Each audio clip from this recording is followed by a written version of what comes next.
وجه ملائكي بأفعال شيطانية، دلوعة البابا اللي أحلامها أوامر، وما أدراك ما أحلامها اللي بتقضي على مستقبل رجالة وبتضيع غيرهم، صندوق سري لممتلكات وثروات عائلة الأسد. فوانت بتسأل كده هي فين فلوس سوريا، لازم تبحث وراها. بنت نسل الوحش أو الأسد، علوية أو يهودية الأصل، ودي بقى حكاية كبيرة ممكن نعرفها بعدين. أخوها نفسه مسلمش منها لما عرف بقصة عشق العقربة للغراب، قصدي يعني آصف شوكت، حبت إن هي تزحزحه كده من طريقها، فاتقلبت عربيته وطبعا بالصدفة، وكله في المصادر بيبان. وآصف شوكت ده في حد ذاته حكاية تانية، دكتورة الصيدلة اللي لا تعرف الفرق ما بين البنسينول من البروفين. والحوار ده افتكروه كويس لأنه ليه قصة كبيرة معانا. لو دورت ورا ثروات سوريا الضايعة هتلاقي تقريبا نصها معاها، لكن وقت الجد والمحاكمات والحوارات دي كلها تقولك أنا مجرد ربة منزل ضعيفة لا حول لي ولا قوة، وماليش أي علاقة ببشار الوحش ده خالص، وهي أصلا مشاركة أساسية في تمويل كل اللي عمله. قصص عشقها العجيبة ملهاش نهاية، اللي هو بجد انت بعد كل ده بتحبي وتتحبي كده عادي؟ ماشي، ما علينا. الأسئلة هنا كتير جدا، لكن خلينا نشوف مين هي الوجه الحقيقي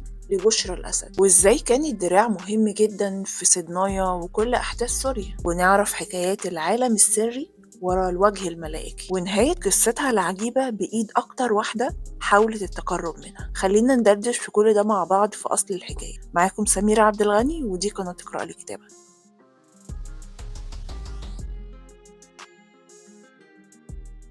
بشرى الأسد هي أكبر أبناء والبنت الوحيدة لحافظ الأسد، اتولدت 24 أكتوبر 1960، واللي كان معروف عنها إنها في الدراسة كانت مستوياتها قليلة جدا، لدرجة إن هي الامتحان كان بيوصل لها لحد البيت. مش أي حد طبعا كان بيعلم الامتحانات بتاعتها، لأن معروف كده كده إن هي ناجحة. بعد ما أخدت بشرى شهادة الثانوية بطريقة ما، فضلت تفكر كده أدرس إيه، لقيت إن شغفها كده رايح ناحية الصيدلة، فقالت لوالدها أنا عايزة أدرس صيدلة. فعلا دخلت جامعة دمشق ودرست الصيدلة، وبطريقة ما خدت البكالوريوس في الصيدلة. لكن تكتفي بكده؟ خلينا نشوف. وده بالمناسبة كلام واحد من مدرسيها ودكاترتها في الجامعة، اللي لما وصل لها الكلام إن هو قال كده عنها، دراستها للثانوية وللصيدلة مجرد حاجة سورية كده وورق متعلق على الحوائط، لكن هي لا تفقه شيء. حرفيا الراجل ده شاف أيام لا يحسد عليه. بعد ما خلصت بشرى دراستها في كلية الصيدلة وأخدت الشهادة، حست كده إن هي لسه محققتش الحاجة اللي هي عايز تعملها، وجالها شعور إن هي محتاجة تدرس في كلية الصيدلة. خلال تدريسها في كلية الصيدلة، ولأنها ما كانتش تفقه شيء في الكلام اللي هي بتقوله، طالب من الطلاب يعني الحظ السيء أو الله أعلم هو عمل كده ليه، قرر إن هو يعدل على كلامها. فللسبب ده هي قررت بشرى توديه في مكان لا يحسد. نهاية المطاف أمرت ينهي تماما على رجولته. طبعا انتوا فاهمين انا قصدي ايه. ومش بس كده، كمان ارسلت معاه ورقة ان هو خلاص لا يصلح للزواج. حرفيا من كتر ما هي كانت مدللة جدا عند والدها، هي كانت متخيلة انها تقدر تعمل اي حاجة ومفيش اي حد يقدر يقف في طريقها ابدا. لما بدأ زمايل الطالب ده يسألوا عليه، ارسلت كده كلام شائع عن انها اعجبت جدا بطريقة تفكيره، لدرجة ان هي ارسلته لمنحة لبريطانيا. خلال فترة دراسة بشرى في كلية الصيدلة اتعرفت على زميلة ليها كان اسمها بثينة شعبان، ولما تخرجت بشرى في 1982 استمرت على علاقتها ببثينة شعبان، وبعد كده دعمتها لحد ما وصلتها إنها تكون عضو في مجلس الوزراء السوري. كل عائلة الأسد بترجع لسلالة سليمان الوحش. قبل ما يسموا نفسهم الأسد كان أصلهم الوحش، بطريقة ما هم غيروا الاسم،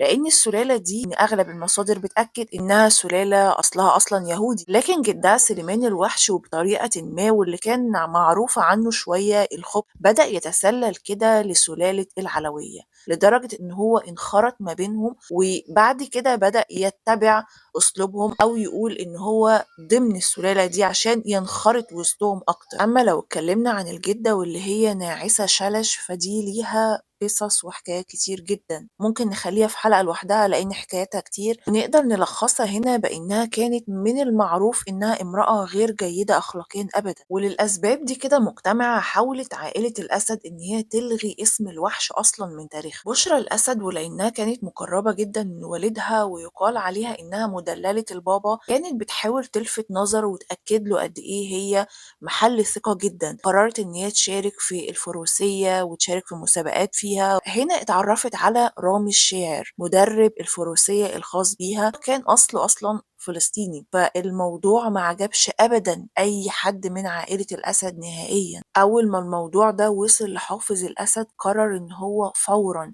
يبعد رامي الشاعر تماما عن بشرى الأسد. قرر إن هو يدي والده كده منصب لكن خارج حدود سوريا تماما، بحيث إن هو ينهي العلاقة دي إلى الأبد. فعلا هنا سافر رامي الشاعر وعائلته كلها لموسكو من غير ما يرجعوا سوريا مرة تانية. بشرى كان عندها حارس شخصي اسمه آصف شوكت، وده اللي كان معينه حافظ الأسد بنفسه عشان يكون مرافق دائم لبنته بشرى الأسد في كل تحركاتها. ويحصل هنا علاقة كده غرامية ما بين آصف شوكت وما بين بشرى الأسد، واللي لما يعرف أخوها باسل بأمور العلاقة دي ينزعج جدا. مرة لأن آصف ده أصلا أكبر منها ب10 سنين وآلاف المرات، لأنه أصلا متزوج وعنده أولاد وغير مناسب تماما لعائلة زي عائلة الأسد الحاكمة وقتها. وهنا يقرر حافظ الأسد إنه يزوجها من طبيبه الخاص اللي هو محسن بلال، وده لأنه من عيلة مرموقة تناسب عائلة الأسد ويناسب بنته كمان في السن، ينفع يكون زوج مستقبلي لبنته. فعلا تتم الخطبة اللي تستمر لفترة من الزمن. قبل فرحها بأيام بسيطة أو بفترة قليلة جدا قررت إنها تسافر سويسرا عشان تشتري يعني الشبكة بتاعتها. وبالمصادفة على حسب كلام المصادر قابلت بنت أو زميلة ليها هناك وقالت لها عن إن أصلا محسن بلال ده يعني يعتبر زير نساء يعني ومش أحسن حاجة. هنا تقرر بشرى إنها تنفصل عنه تماما وتعلن انفصالها بشكل رسمي عن محسن بلال، وتكمل في علاقتها مع آصف شوكت اللي هي يعني تعتبر ما اتقطعتش قوي. لكن كان هنا أخوها باسل مش عاجبه كل اللي بيحصل ومتضايق جدا، لدرجة إن هو سجن آصف شوكت ل4 مرات متتاليين، وفي كل مرة كان بيطلع لأن بشرى كانت في كل مرة بتتوسط له وبتحاول إن هي تخرجه بره المكان ده. كان باسل أخوها يسكت هنا. خلينا نشوف. واستمر هنا أخوها باسل يلاحقها من هنا لهنا وما كانش مخليها عارفة تاخد راحتها تماما. هنا تحصل المفاجأة في 1994، يحصل الحادث المفاجئ لأخوها باسل الأسد. قالت المصادر إن بشرى ليها علاقة في الموضوع ده بطريقة ما، خصوصا إن باسل الأسد كان الشخص اللي كان دايما واقف لها في الموضوع في علاقتها مع آصف شوكت. وهنا تنتهي قصة الابن اللي كانت بتأهله العائلة إن هو يكون خليفة لوالده حافظ الأسد، عشان بعدها بسنة واحدة تهرب بشرى الأسد هي وآصف شوكت ويتجوزوا بره ويحطوا العيلة قدام الأمر الواقع. اتجوزت بشرى الأسد من آصف شوكت في 1995 في إيطاليا، وعاشوا فيها لأن العيلة رفضت تماما رجوعهم مرة تانية لسوريا. وكان والدها اللي كان بيحبها جدا حافظ الأسد رافض تماما اللي هي عملته ورافض تماما رجوعها. بعد فترة من الزمن يتقبل حافظ الأسد الموضوع ويبدأ إن هو يسمح لهم يرجعوا مرة تانية لسوريا، وكمان يدي لآصف شوكت رتبة كده أو مكانة في الدولة عشان يناسب وضع بنته كبنت من عائلة الأسد. هنا يزداد نفوذ بشرى بشكل كبير جدا وتبدأ تلعب دور في مجالات صناعة الأدوية وتزداد ثرواتها بشكل كبير جدا طبعا. وعلى حسب المصادر دخلت في مجال الصناعة دي، وسواء كانت بطرق مشروعة أو غير مشروعة قدرت إن هي تحقق ثروات خيالية، لدرجة إن عائلة الأسد لما حصل كده مع ابنهم باسل الأسد بدأ إن هما يستدعوا بشار الأسد من بريطانيا وقتها زي ما حكينا في الحلقة اللي فاتت. لكن بشرى هنا كانت بتحاول إن هي تدخل آصف شوكت في الصورة، أو كانت بتحاول تسيطر على الموقف بحيث إن هي تكون البديل بشكل ما، لكنها ما نجحتش في النقطة دي. ولما حاولت بشرى تكرر نفس الحركة مع أخوها بشار لكن في وقت تاني، وقت الأزمة اللي حصلت في سوريا، حصل مع آصف شوكت اللي ما كانتش تتخيله وانتهت حياته نقدر نقول بظروف غامضة، لكن يحضر اسم أخوها ماهر الأسد في الموضوع. بشرى الأسد حبت زوجها آصف شوكت وأنجبت منه 5 أبناء، وبدأت إن هي تسعى بكل الطرق إنها ترفعه وترقيه كده في المناصب. نوصل هنا لسنة 2000 لما قرر بشار الأسد إن هو يتجوز زوجته أسماء الأخرس زي ما ذكرنا في الحلقة اللي فاتت، ويحصل هنا بقى صدام الحراملك مع بعضه، مين اللي هيكون مسيطر أكتر، بما إن بشرى الأسد هي أصلا يعني واحدة قوية أو بتحاول إن هي تسيطر بشكل كبير، وفي نفس الوقت أسماء الأخرس اللي ليها أوجه كتير وليها حكايات كتير مش محلها دلوقتي، خصوصا لأن أسماء الأخرس كانت بتحاول تظهر في الصورة على إنها السيدة الأولى في سوريا، ودي الحاجة اللي ما عجبتش أسماء، اللي هي كانت بتحاول تاخد أي منصب كده أو تزحزح أخوها شوية من المكانة اللي هو فيها، وفي المقابل بتحاول ترفع أكتر زوجها اللي هو آصف شوكت، لحد ما تحصل الأحداث اللي حصلت في سوريا في 2010. وهنا تحاول بشرى الأسد إن هي تظهر زوجها أكتر في السلطة عشان يكون زي بديل كده لبشار الأسد وقتها، وفعلا تنجح بشرى الأسد إن هي تظهر آصف شوكت بطريقة ما وتخليه يظهر في الصورة على إنه البديل لبشار الأسد. ونوصل هنا ل 18 يوليو 2012 لما حضر آصف شوكت اجتماع وحدة الأزمة العسكرية في مجلس الأمن القومي في منطقة اسمها الروضة، واللي هي بعيدة شوية عن العاصمة دمشق.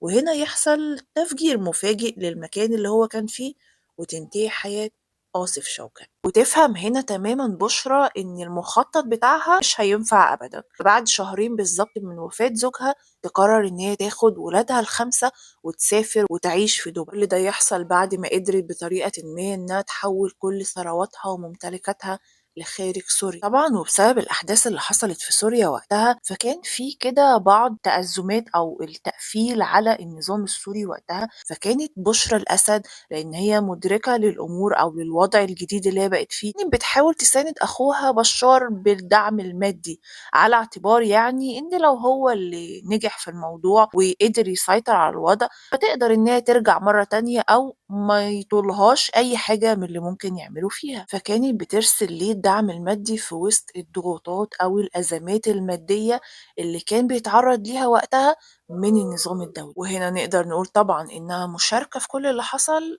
بطريقة ما بسبب دعمها المادي لكل الأحداث اللي كانت بتحصل. بشرى الأسد في 2012 قدمت طلب كده لمحكمة الاتحاد الأوروبي بإن هي تخرج بره العقوبات المفروضة على عائلة الأسد، وده لأنها أصلا سابت سوريا تماما بعد وفاة زوجها وراحت تعيش في دبي، وإنها مجرد ربة منزل يعني ملهاش أي وظائف في الدولة. لكن محكمة الاتحاد الأوروبي وقتها في 2014 رفضت تماما كل كلامها واعتبرتها ضمن عائلة الأسد اللي أموالها بطريقة ما متاخدة من ثروات الشعب السوري. فرفضت المحكمة أي شهادات قدمتها بشرى من إنها مجرد أم وغير موظفة وإن هي اتنقلت لدبي عشان تكمل دراسات ولادها.